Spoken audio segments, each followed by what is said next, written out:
नमस्कार। भारतीय निवेशक परिवार में आप सभी का स्वागत है। आशा है कि आपके परिवार में सब कुशल मंगल होगा। दीपावली की अग्रिम शुभकामनाएं।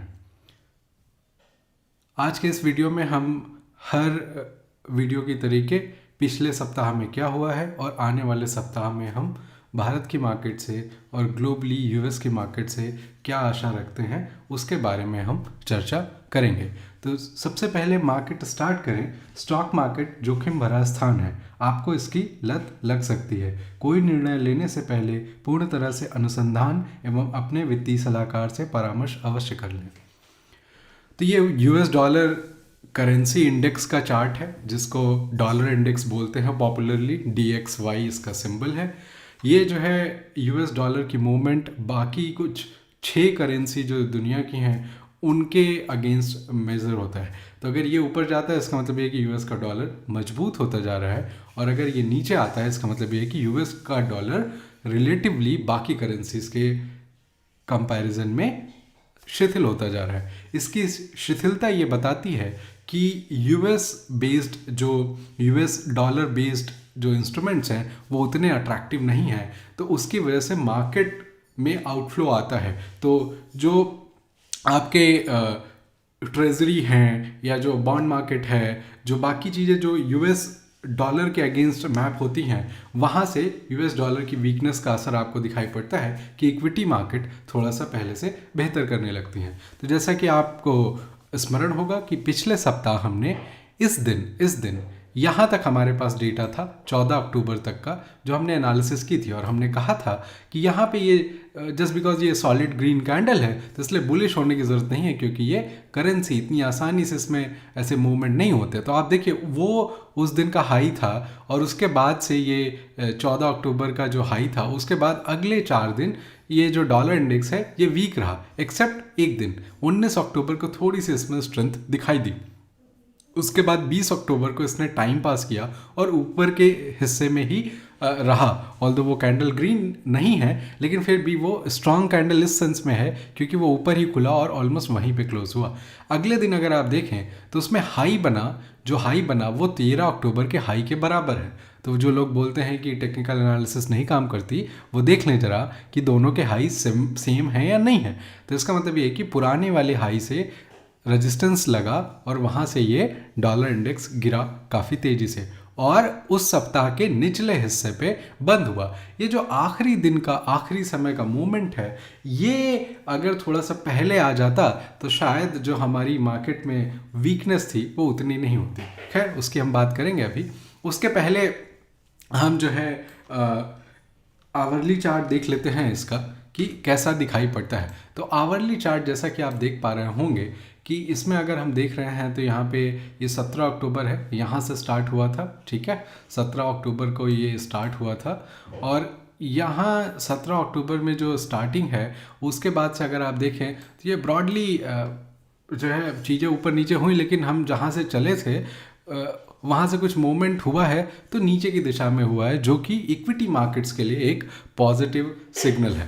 तो ये रहा डॉलर इंडेक्स। अब हम बात करते हैं डाउ जोन्स। डाउ जोन्स जो है 30 बड़ी कंपनियों का संकलन है अमेरिका की मार्केट का, और इसका अगर हम चार्ट देखें, पहले मंथली चार्ट देखते हैं और फिर बात करते हैं कि क्या कैसी चीज़ें हैं। आप देखें तो यहाँ पे 52 वीक लो के करीब चल रहा है, इसलिए ये आपको ये पिंक वाला आपको लेबल दिख रहा है। तो ये लोज के आसपास में मार्केट ट्रेड हो रही है, और there is not much to read in monthly chart. अगर आप वीकली देखें तो पिछले 3 सप्ताह से मार्केट यूएस की मार्केट ठीक कर रही है, इंडेक्स जो है ठीक कर रही है। अगर हम इसी को डेली में देखते हैं तो हमको एक स्ट्रांग अप मूव दिखाई देता है, लेकिन इस स्ट्रांग अप मूव से बहुत ज़्यादा उत्साहित होने की आवश्यकता नहीं है, क्योंकि ये जो स्ट्रांग अप मूव है अगर आप ये देखें तो यहाँ भी आपको ये रेजिस्टेंस भी समझ में आएगा, और ये भी एक रेजिस्टेंस है और ये भी एक रेजिस्टेंस है। तो यहाँ से आने वाले दिनों में एक ये देखने की बात होगी कि यहाँ पे थोड़ा सा क्या मार्केट टाइम पास करती है, उसके बाद ऊपर जाने की कोशिश करती है,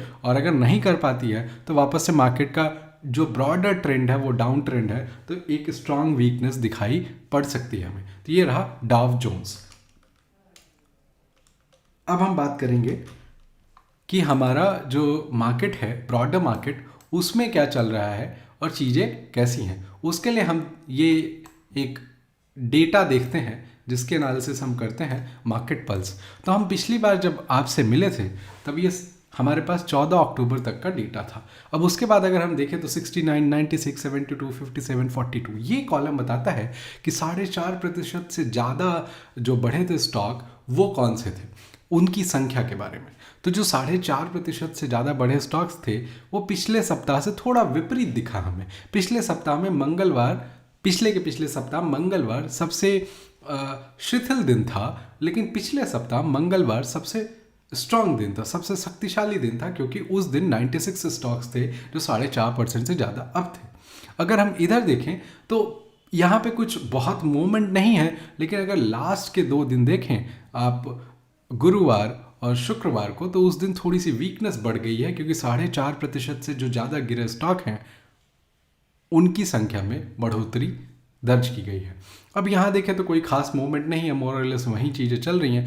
20 डीएमए से जो ऊपर स्टॉक हैं वो अगर हम देखें तो यहाँ पे आपको दिखाई पड़ेगा कि जो सबसे स्ट्रांग दिन था वो गुरुवार था, लेकिन जब हम क्लोज हुए तो फ्राइडे को थोड़ा सा संख्या 600 के भी नीचे चली गई।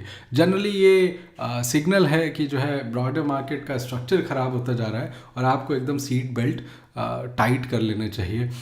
20 डीएमए से जो नीचे स्टॉक हैं उनकी संख्या बढ़ती जा रही, क्योंकि इन दोनों का जो जोड़ है, जो योग है वो सेम रहेगा।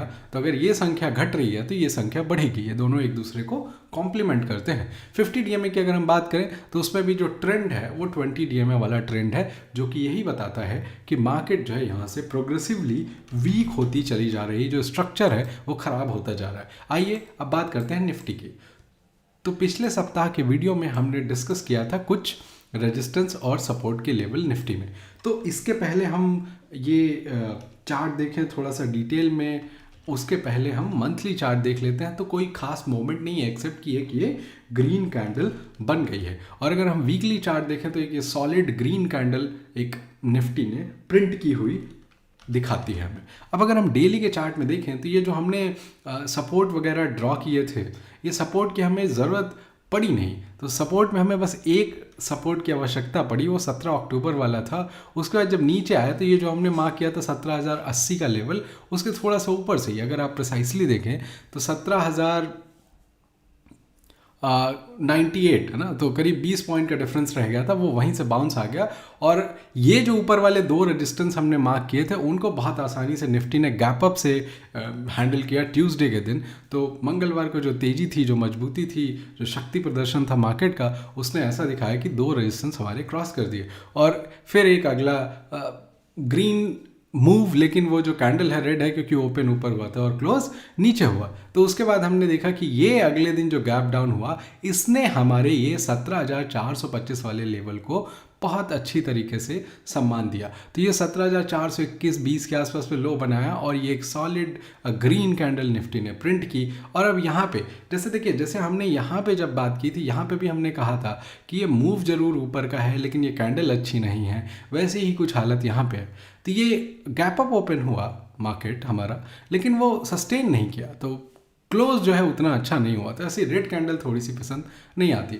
अब अगर हम इसी को थोड़ा सा अंदर के टाइम फ्रेम में बात करें तो आवरली में अगर हम देखें तो ये आपको थोड़ा सा ज़्यादा डिटेल में दिखाई देगा। यहाँ पे आप देखेंगे तो ये जो मार्केट हमारी कुछ 1:15 बजे के बाद, 1 बजे के बाद जो है इसमें थोड़ी सी कमजोरी दिखाई दी। तो ये जो कमजोरी थी वो उसकी वजह है कि अगर आप डॉलर इंडेक्स का चार्ट, अगर आपको थोड़ा सा ध्यान होगा तो डॉलर इंडेक्स के चार्ट में हमने देखा था कि उसमें दूसरे हिस्से में शुक्रवार के हमारी मार्केट के हिसाब से वहाँ पे थोड़ी सी मजबूती आ गई। उस मजबूती का असर था हमारी मार्केट में शिथिलता दिखने से।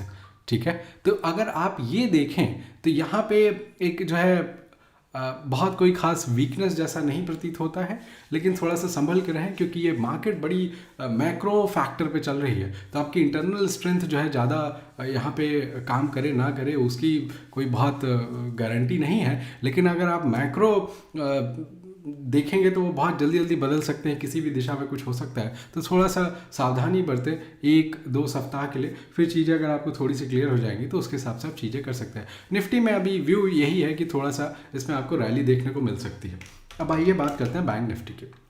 तो अगर बैंक निफ्टी की अगर हम बात करें तो हमने पिछले सप्ताह ही आपको कहा था कि बैंक निफ्टी से ज़्यादा शक्तिशाली दिख रहा है और उसका असर हमको यहाँ पे बैंक निफ्टी के मूव में भी दिखा। तो ये बैंक निफ्टी 17 अक्टूबर का कैंडल आप देखें और फिर उसके बाद ये गैप डाउन, लेकिन अगले दिन फिर से गैप अप, और ये एक्सिस बैंक वाला दिन था जिसमें करीब एक्सिस बैंक 8-10% की तेज़ी दिखाया था, तो उसका असर है। तो बैंक निफ्टी में भी चीज़ें अच्छी दिखाई दे रही है, लेकिन देखिए मुहूर्त ट्रेडिंग में सिर्फ 1 घंटे का समय होता है, उसमें आप ऑप्शन बाइंग करके पैसा बहुत कम बनाएंगे, क्योंकि अगर गैप अप हुआ तो उसके बाद क्या होगा कि फिर प्रीमियम बहुत तेज़ी से गलेंगे तो आप पैसे नहीं बना पाएंगे। तो ऑप्शन बाइंग वाइंग करने के चक्कर में ना पड़े मुहूर्त ट्रेडिंग के दिन, तो ज़्यादा आपके लिए अच्छा रहेगा।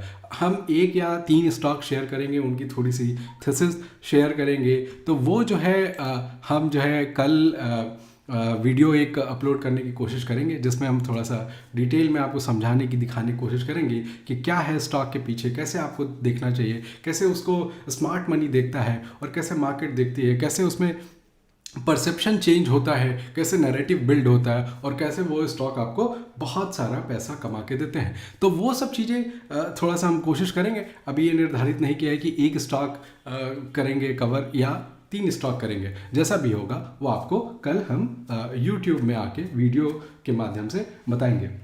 आशा है कि आपको ये वीडियो पसंद आया होगा। एक बार पुनः विनती है कि लाइक, शेयर, सब्सक्राइब करते रहें। मित्रों के मध्य इस वीडियो को अधिक से अधिक व्हाट्सएप और अन्य सोशल मीडिया के माध्यम से शेयर करते रहें। जुड़ने के लिए आभार। नमस्कार।